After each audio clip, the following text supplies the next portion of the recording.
So let's talk about the way to a deal, because after the temporary agreement was made, you said we can find a way forward.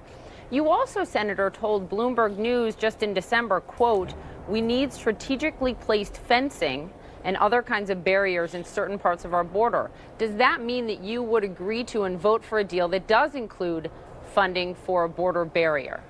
Well, you know, last Thursday we had a bipartisan discussion on the Senate floor about the importance of ending the shutdown, which there was bipartisan agreement was needless and harmful to the American people and our economy, and that we all pledged to work in good faith, find common ground on border security. And that's what I'm committed to doing. And I think that really starts with making sure we're listening to the experts on the front lines on this. And that may include strategic fencing in certain places. Yeah. So I mean, that's significant. You know, that's an area where you differ from a number of your Democratic colleagues. So you would, if it includes other things like technology that you've talked about, agree to some amount of funding for a border barrier.